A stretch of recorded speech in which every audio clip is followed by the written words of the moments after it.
Okay, so welcome to the mini video on Chablis and specifically focusing on the estate of Daniel-Etienne Defaix, one of the most historic Chablis producers. What's going to follow now is a little summary of the estate, the terroir, and the way he makes his wines, which is truly amazing. Chablis is one of France's best-known white wines. It is the northernmost wine district of Burgundy and is situated 16 kilometres east of Auxerre and 130 kilometres northwest of Dijon. This mini video of the Chablis of Daniel-Etienne Defaix covers three wines: the Vieilles Vignes 2014, the Côte de l'Eche Premier Cru 2005 and the Premier Cru l'Hélice 2005. The estate is said to be one of, or even the oldest, domain in Chablis, tracing its origins back to 1610. The domain comprises 28 hectares, all planted with Chardonnay on the typical Kimmeridgian soil.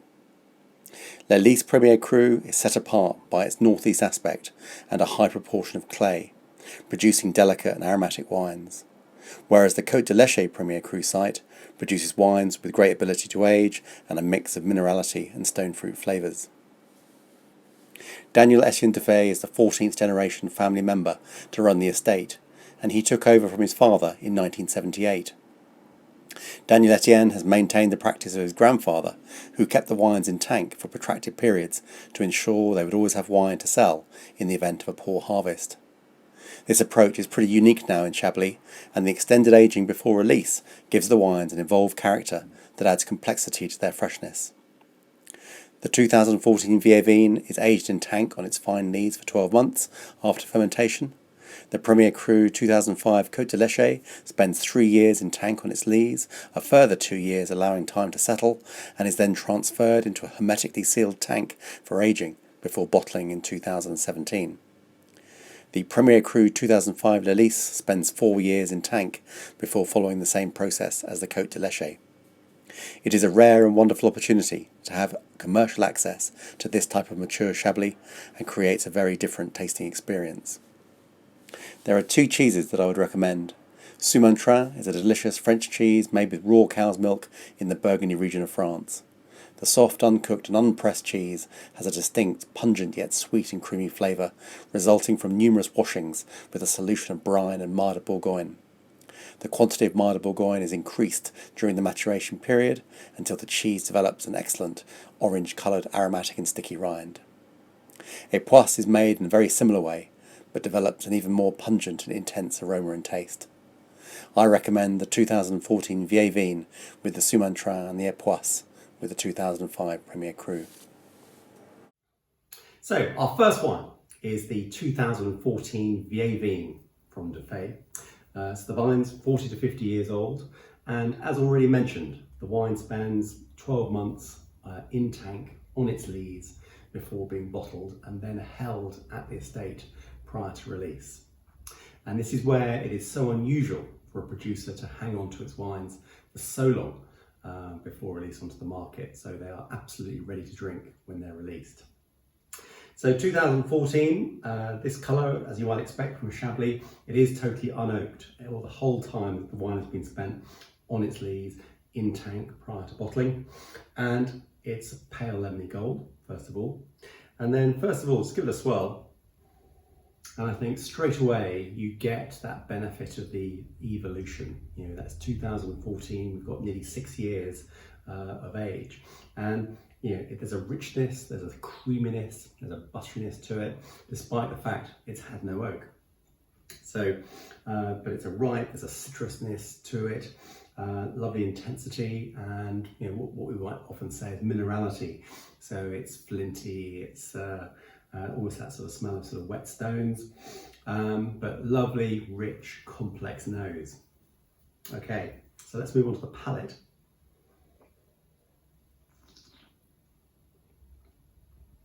And I think straight away, as you'd expect, absolutely bone dry. But what you'd also see is that richness that was coming from the nose is now showing through on the palate. So there's a lovely sort of edge of creaminess, but lovely, lovely streak of acidity. Keeps it fresh, keeps it vibrant, without being, too austere. We've got the benefit of age once again, So it's creating that richness, nice buttery citrus fruit, and a really, really long finish. You know, it just goes on and on. Absolutely delightful. And I think this really shows, you know, this is top class Chardonnay in a glass, but it also shows that, you know, the aging potential that really good Chablis has. As far as food is concerned, what I'm thinking, first of all, a great dish to go with this would be, I think, some poached halibut. Comes to mind, probably with a nice béarnaise sauce, probably some poached leeks to go with it on the side. I think it would be absolutely perfect. And then cheese-wise, my recommendation would be Burgundy cheese, some Sumantrin from the Burgundy region, washed rind, nicely strong without being too powerful. And I think a young Sumantrin would have the right texture, the right taste to go with this perfectly.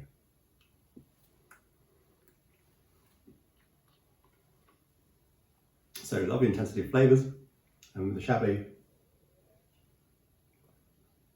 the acidity just cuts through it beautifully.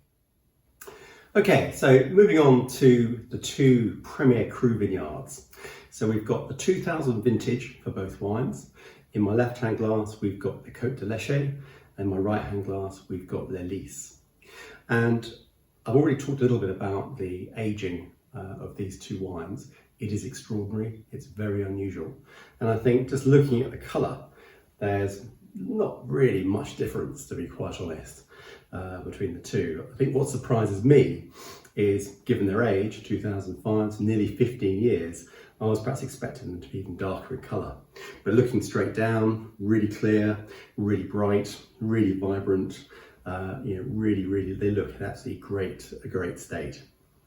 So I'm going to take the Côte de Léché first, and on the nose, instantly you get that development. You know, it's lost, as you might imagine, you know, any semblance of vibrant fresh fruit, but it's still clean. There's an oiliness about it.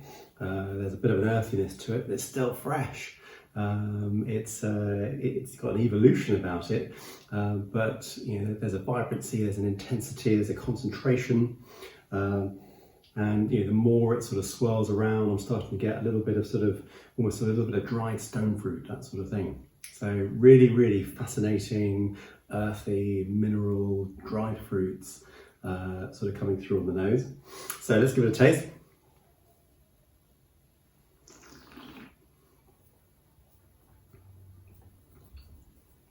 And I think an incredible mouthful. Really great intensity, richness. So lovely acidity. There's a concentration of fruit. You know, as it's been totally unoaked, there's no sense of wood, but it's got this richness that often you might be thinking, yeah, this probably had a little bit of time in wood, but it hasn't. Incredible finish, long length, really persistent, but it all throughout the whole, from entering your mouth, tip of the tongue, all over teeth, mouth and gums, long finish, it retains this vitality, this vibrancy, this intensity, this concentration. And for me, you know, drinking beautifully now, 15 years old, but no rush. You know, you could probably stick this away, heaven knows for how much longer, because it shows absolutely no sign of aging. Still lots of lovely freshness and intensity. So in contrast with l'Hélice, this, as you know from what I previously said, you know, this has had an additional year on the lees in tank, followed by being hermetically sealed until bottling in 2017. And on the nose, in contrast with the Côte de Léché, I feel just that little bit more intense, a little bit more concentrated. But still that fresh, that vibrancy, that richness, maybe another degree, another level of oiliness perhaps, but you know, still vibrant, intense, concentrated, and a freshness about it. So let's give it a taste.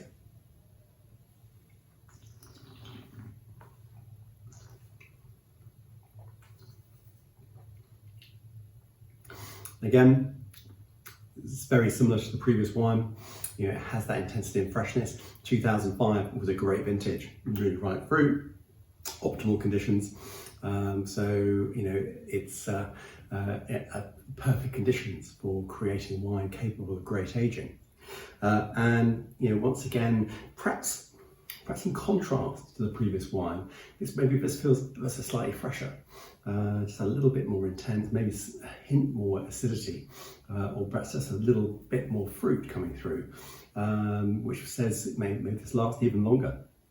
But I think what this is showing is this is a really, really pure form of Chardonnay, absolutely no oak, benefiting from really linear acidity.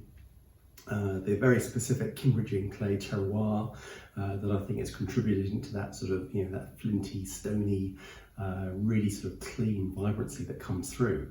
And 2 or 3 minutes having swallowed it, I'm still tasting it now. So it is a really, really top class example. So both this, the previous Premier Cru, really, really excellent examples from one of the top estates and one of the most historic estates. As far as food matching is concerned, I think first of all, a couple of options with food pairing. First of all, I think perhaps a lobster thermidor would do these wines justice, or equally, pan-fried scallops, or just sitting on a little bed of guacamole, freshly made of course, and just a little streak of bacon.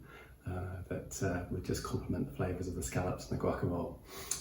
So I think those are 2 good options. And then cheese-wise, again with both, I think it's got the weight to go with an absolute classic Burgundian cheese, and that would be the rich Epoisse.